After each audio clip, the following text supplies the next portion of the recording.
everyone. I'm Rebecca Zilka, and I'm here with head women's lacrosse coach, Matta. Yep. And my first question is, where are you from? I'm originally from the Toledo area, Perrysburg. And what brought you to Siena? I actually was a paralegal out in California, and I really enjoyed it, but it definitely was not something I woke up every day and was like, okay, this is what I want to do. So when I had the opportunity to coach at the college level, I jumped on it, and here I am.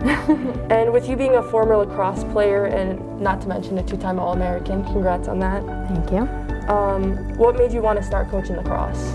I definitely think that playing a sport at the college level, it just really goes hand in hand with when you become an adult and have that adult job and stuff. So I really like to kind of give girls the rest 4 years, not just on the field, but also just outside, and we're creating those connections with one another, and then preparing them for the outside world.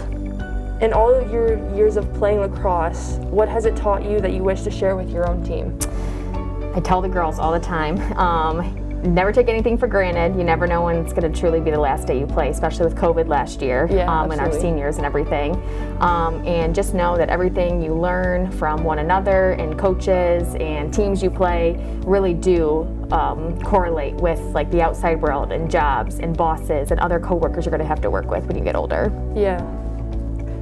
With your season being canceled last year due to the pandemic, do you feel like your team is prepared for this season? I do. I think the girls really use this time to put 110% of effort and work in. They all were constantly in the weight room, constantly wall balling, outside shooting. I really am excited to see what we can do, because I think we use this time to get better and as an advantage to us compared to getting us down and kind of taking a step backwards. Right. I saw that your team has been picked as third in the WAC preseason poll. How do you feel about this? I'm very excited.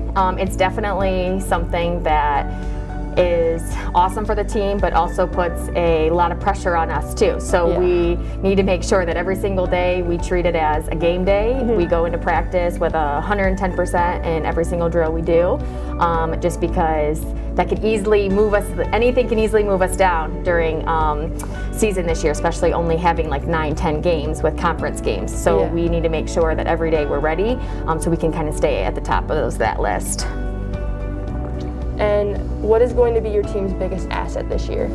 Great question. So I think our biggest asset is how close we are as a team. We are so involved with one another. We are so encouraging of one another. We're so big on making sure that we really push each other on the field. And if we see someone struggling with something, or they really need to work on their left hand or a dodge or defensively, the girls will stay after practice and be like, hey, coach, can we leave the goal out? Can we work on this? And they'll grab that girl and be like, hey, let's focus on this. And I think that's so awesome. So we really do come together as a unit.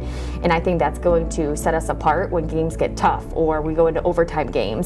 And I think that that's going to be our biggest asset this year. Yeah, that's really good. That's all the question I have for you. Thanks, Coach. Thank you.